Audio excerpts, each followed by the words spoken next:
Como concretamente anticipa el título del trabajo de investigación, se reflexionará sobre las diferentes figuras retóricas que se pueden hallar en la película de Tim Burton, El joven manos de tijera, remitiéndonos a una perspectiva enmarcada en el movimiento cinematográfico correspondiente al expresionismo alemán.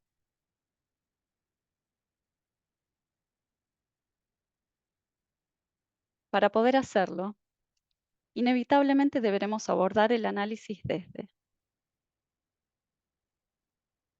principalmente, dos teorías secundarias de acompañamiento de Kaukelin, la hermenéutica y la psicología, que nos permitirán desentrañar los recursos que posibilitan la transmisión de la metáfora principal y las determinaciones psicológicas que se le pueden atribuir.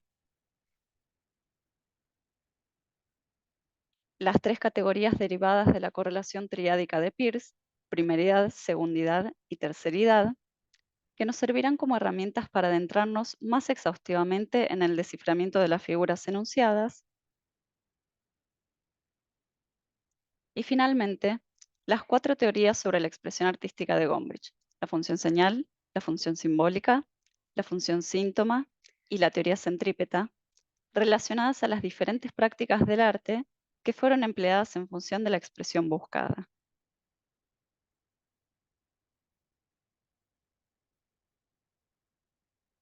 De acuerdo a lo previamente mencionado, nos detendremos aquí en el análisis hermenéutico de las diferentes figuras retóricas presentes en la película y en la función que cumplen las mismas en relación a la finalidad psicológica que persiguen. De esta manera, será posible evidenciar desde el inicio de la película una diferencia notoria entre las casas y los habitantes del colorido pueblo y el lugar que habita el joven manos de tijera y su persona misma. Mediante un paneo bastante general, se nos presenta el castillo donde reside Edward, cuyo interior será conocido a partir del ingreso de Peg Boss, una revendedora de cosméticos en busca de nuevos clientes. Inmediatamente después de su llegada, se puede percibir un espacio enorme, de facciones diferentes, particulares, sombrías, y hasta podría creerse que tétricas. Mediante el uso de dicha palabra, facciones, que generalmente es asociada en un plano literal más bien a rostros, se podrá relacionar el aspecto del interior de lo que parece ser un hogar abandonado y venido abajo con las características físicas de quien lo habita. En este sentido, y en diferentes tomas, se podrán evidenciar rasgos como ventanas de proporciones distorsionadas o incluso un espacio cuyo techo no protege de la intemperie. De la misma forma que ocurre a lo largo de la filmografía del director, las características físicas del lugar que el personaje habita están directa y sin embargo metafóricamente relacionadas a la esencia del mismo. Aludiendo hacia la psicología del personaje, se podrá asumir que las partes de un castillo descuidado y solitario remiten en forma de sinécdoque a quien lo habita.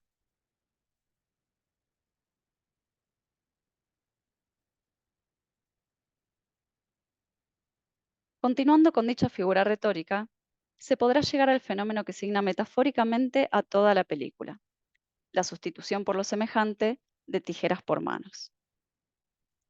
Se hace referencia a la sinécdoque porque desde la parte por el todo, es decir, las manos por el cuerpo, la vida, las capacidades y las posibilidades del personaje, el director nos conduce a la metáfora principal: la imposibilidad de contacto y por ende de relación que él mismo tiene con el mundo externo. De esta forma, y con el fin de detallar diferentes aspectos de tan potente metáfora, se eligió interpelar a las categorías de Peirce. Así, desde la primeridad, se debe inicialmente apreciar el simple hecho de que el personaje posee tijeras por manos, como consecuencia de no haber podido ser terminado por el inventor que falleció antes de poder sustituir las tijeras que temporalmente le había colocado como extremidades. Desde la segundidad, nos encontramos con una característica que se desprende de la utilización de dicho objeto: el filo de las tijeras. Y desde la terceridad, se inscriben las consecuencias directas de dicho fenómeno, como la dificultad para manipular objetos cotidianos o incluso la posibilidad de herir a sus seres amados, conformándose así el eje metafórico de la película.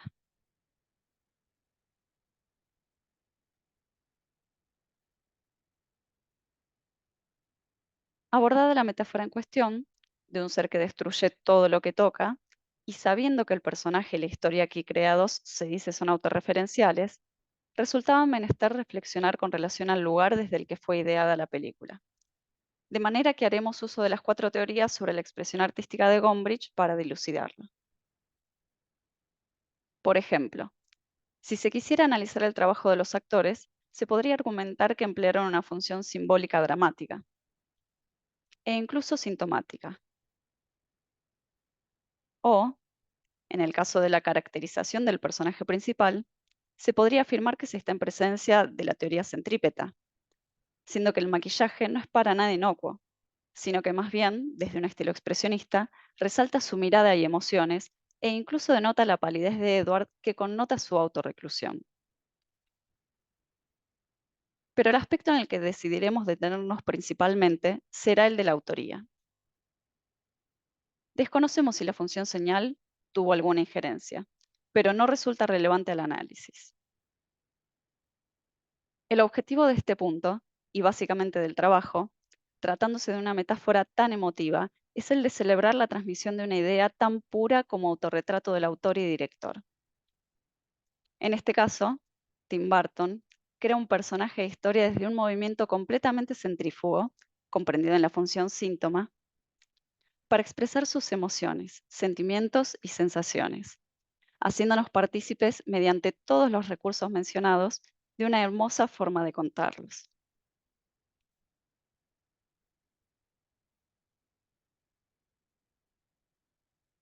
Para finalizar esta exposición, resaltaremos algunas hipótesis centrales del trabajo. Por un lado, la afirmación de que El joven manos de tijera es una película expresionista. Al hacer referencia directa a ello en el título, obviamente no estamos reconociéndola dentro del expresionismo alemán, ya que de hecho, cronológicamente no pertenece a un movimiento de principios de siglo.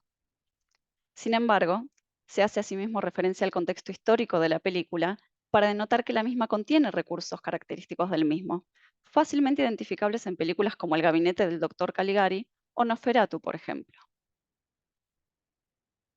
Esta hipótesis puede encontrarse en diferentes aspectos y en diferentes momentos de su filmografía, pero en el caso del joven Manos de Tijera, no solamente cumplen una función estética, mediante la que el autor y director decide plasmar su inventiva, por ejemplo, las deformaciones y distorsiones de planos y objetos, o la evidente manufactura de algunos escenarios, sino que también se amoldan a través de claroscuros e incluso mediante el contraste metafórico de los mismos, con el colorido del pueblo y de las personas que lo habitan, a los fines expresivos que él mismo busca conseguir.